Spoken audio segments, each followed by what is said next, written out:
안녕하십니까. 만화공인중개사의 저자 이용훈입니다. 오늘은 부동산 공시법령 제22강 2. 등기소 3. 등기관에 대해서 같이 공부하도록 하겠습니다.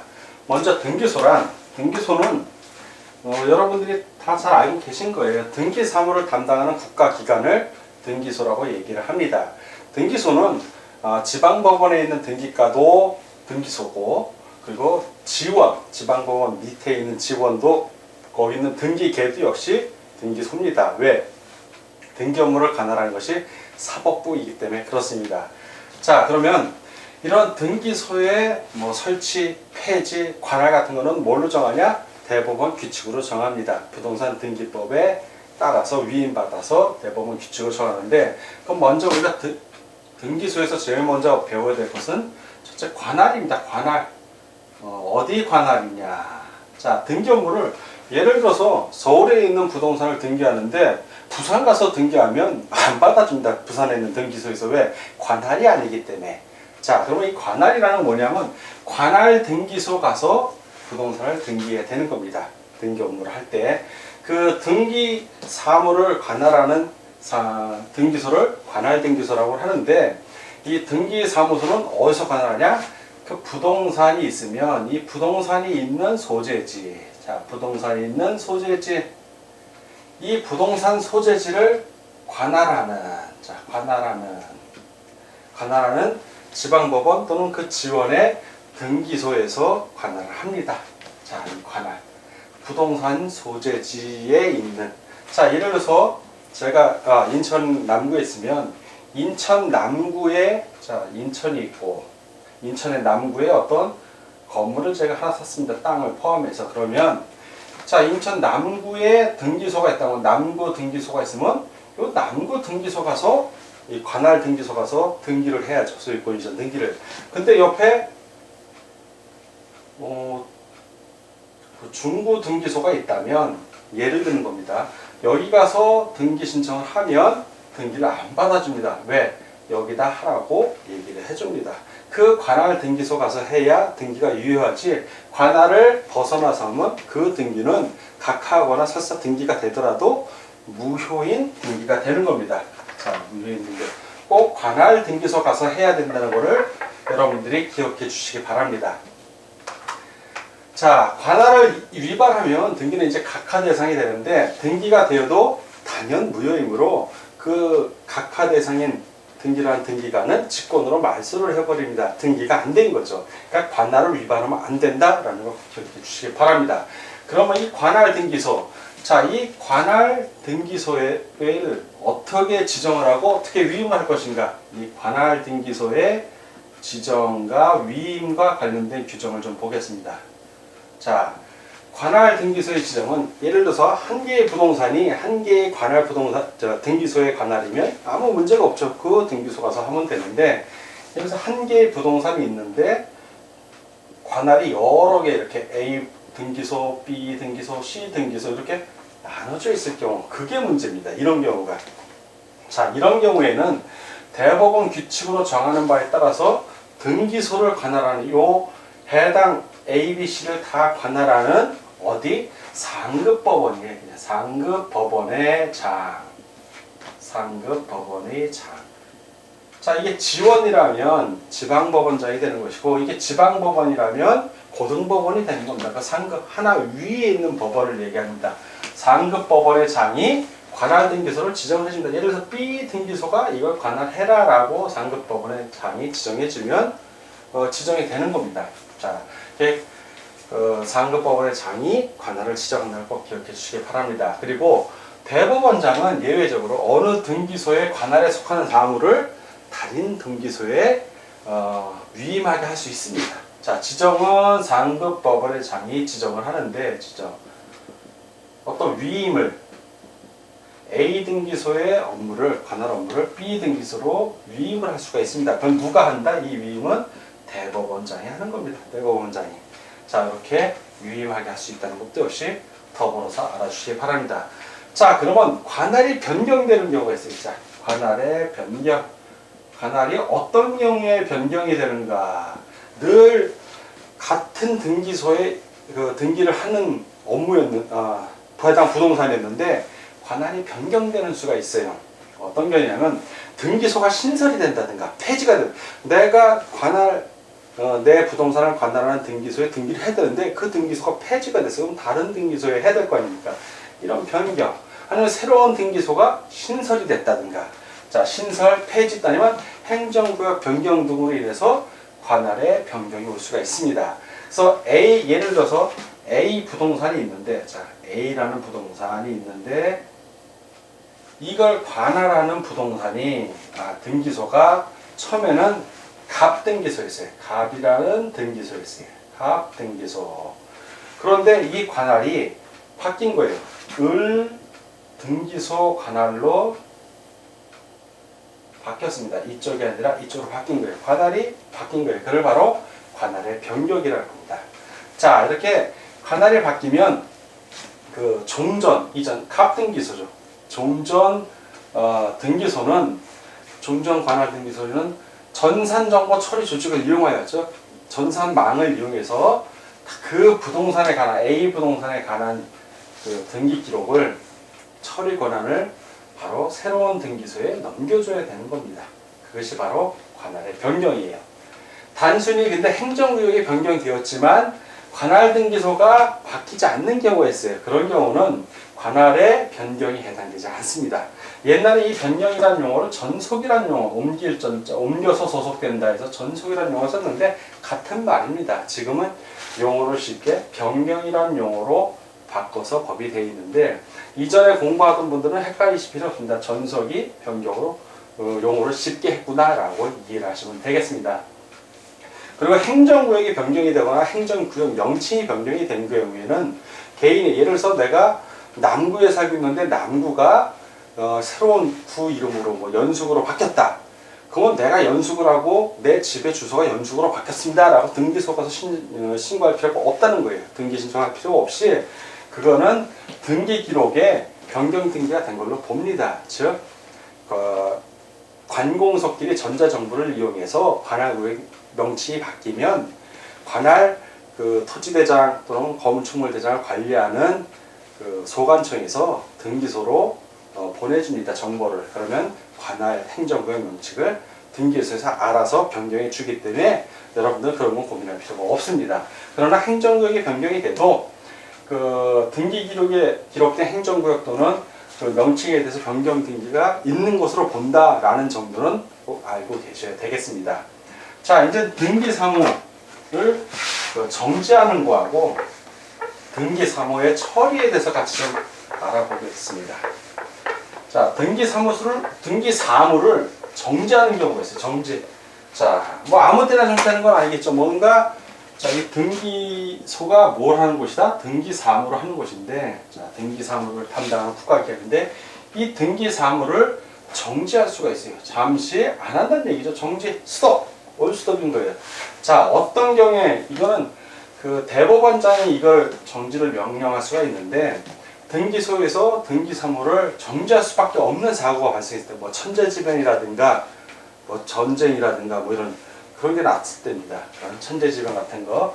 그런 것이 발생하면 일단 기간을 정해서 등기사무를 정할 수 있는데 누가? 대법원장이 하는 겁니다. 대법원장이 기간을 정해서 정지를 명할 수 있습니다.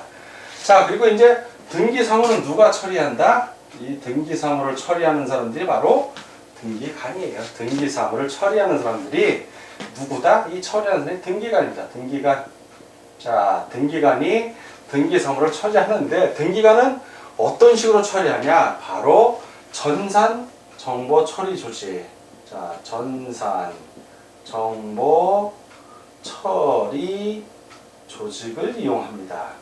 전산정보 처리 조직을 이용해서 등기관이 등기사무를 하는데 등기사항을 기록을 합니다. 즉 타이핑을 하죠. 워드로 아래 한글로 이제 작업을 하는데 등기사무를 이제 등기관이 이제 기록하는 방식을 하는데 등기관은 접수번호에 등기 신청을 접수한 그 접수번호에 의해 등기사무를 순서대로 처리를 합니다. 그리고 등기관이 전산정보 처리 조직을 이용해서 등기 기록을 마쳤을 때, 완료했을 때, 마쳤을 때는 뭘 해야 된다? 반드시 그 처리한 등기관이 누구인지 알 수 있는 조치를 해야 된다. 알 수 있는 기록을 남겨야 되는 거죠. 내가 그 등기관 처리한 등기관 이름을 밝힌다는 얘기입니다. 그래야 등기 업무가 완료가 된 겁니다. 자, 이렇게 좀 등기관에 대한 것도 자연스럽게 넘어가서 우리가 공부를 하고 있습니다. 자, 그럼 3. 등기관. 등기관이 하는 일은 뭐다? 등기 사무를 처리하는 사람입니다. 그래서 등기관이 하는 업무는 바로 등기 사무를 처리하는 사람들. 자, 이 등기 사무를 처리하는 사람이 등기관입니다.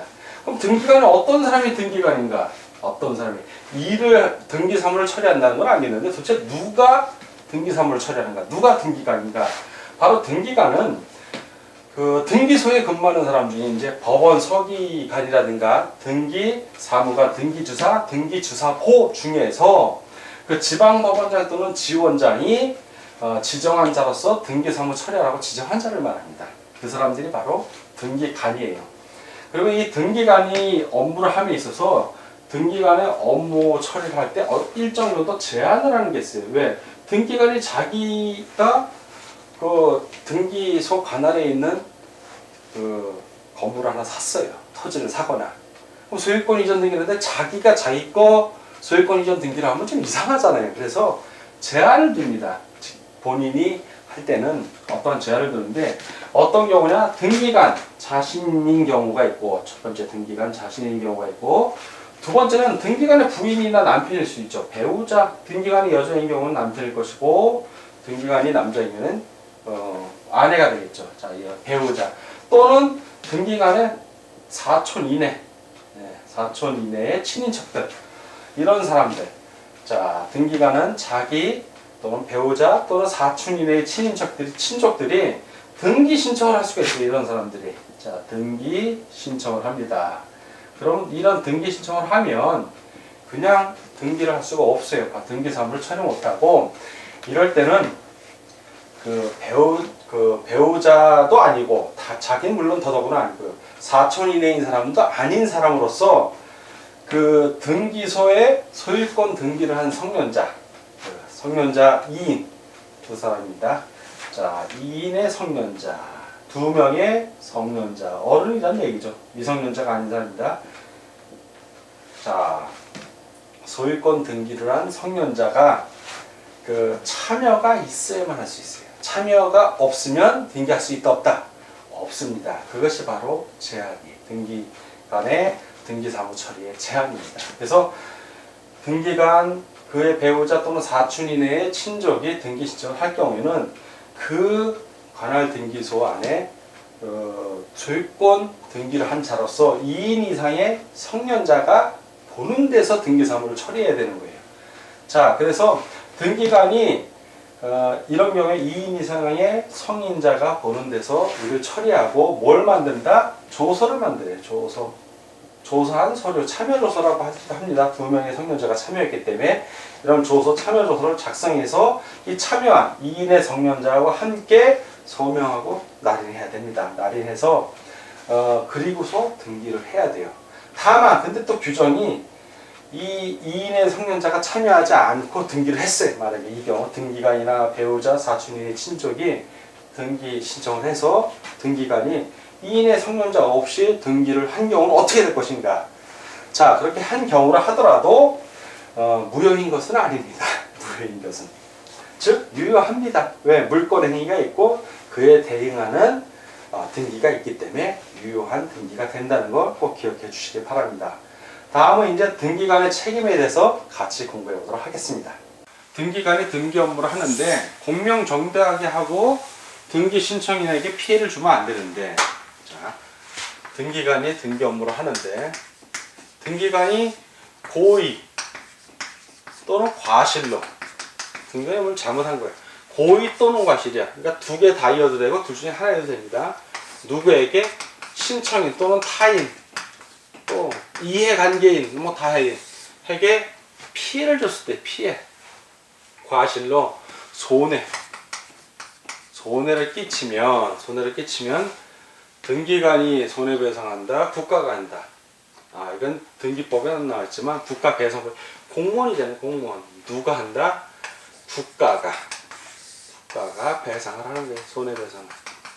자, 국가가 손해배상을 합니다.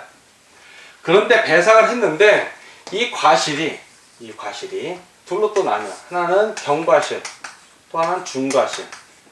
중과실인 경우에 한해서 국가는 뭐 할 수 있다? 부상권을 행사할 수 있어요. 과실이 가벼울 때는 부상권 행사를 안 하는데 과실이 무거워. 그러면 국가가 타인에게 1억을 배상을 했다면 등기관도 중과실과 1억 도로 내놔. 이게 부상권이에요. 쉽게 얘기해서. 부상권을 행사할 수 있습니다. 또한 이 타인도 손해를 받은 사람이 등기관이 중과실의 경우에, 이 중과실의 경우에는 별도로 손해배상을 또 청구할 수도 있습니다. 손해배상을 받았는데 액수가 적어. 내가 더 많은 손해를 봤어. 그러면 별도로 손해배상을 청구할 수가 있는 겁니다. 별도로 손해배상을. 그래서 도표에 제가 정리를 했는데 국가 배상해갖고 고의 또는 과실, 중과실, 경과실, 경과실이든 중과실을 다 국가가 이제 배상해 줘야 되고, 국가의 구상권은 고의나 중과실일 때, 고의 또는 중과실일 때만 해당이 되고 경과실일 때는 해당이 없어요. 그리고 별도의 타인이 손해받은 사람이 별도의 손해배상 청구하는 경우도 경과실일 때는 해당이 없고 고의 또는 중과실인 경우에, 고의일 때도 손해배상 별도로 가능하고 고의일 때도 구상권 역시 가능합니다. 다만 안 되는 경우는 이제 경과실일 때만. 설사 경과실이어도 손해받은 사람은 국가가 배상을 해야 되는 겁니다. 그러나 그 구상권하고 별도의 손해배상만큼은 경과실은 해당이 없다. 고의하고 중과실만 해당이 있다. 그렇게 정리를 하시면 됩니다. 그리고 등기관은 등기 신청을 받으면 신청서하고 부속서를 다 받으면 뭐 할 수 있다? 그렇죠. 등기 심사를 해야지. 신청서하고 부속서 심사를 해야 되는 겁니다. 이 심사를 할 때 우리나라 등기법에는 형식적 심사예요. 서류만 심사한다는 얘기예요. 형식. 그 서류에 하자가 없으면 등기관은 등기를 실행합니다. 등기장부에 적는다는 얘기죠. 자, 오늘은 등기소. 등기를 하는 국가기관이라는 걸 얘기했고, 등기 담당. 등기관은 방금 말씀드린 지방법원 또는 지원의 법원 서기관, 등기사무관, 등기주사, 등기주소부. 이 중에서 지방법원장이나 지원장이 임명한 자가 한다. 그리고 이 배상 규정, 국가의 부상권 관련해서 공부를 했습니다. 자, 오늘 공부하느라고 수고 많으셨습니다. 다음 시간에 뵙도록 하겠습니다. 감사합니다.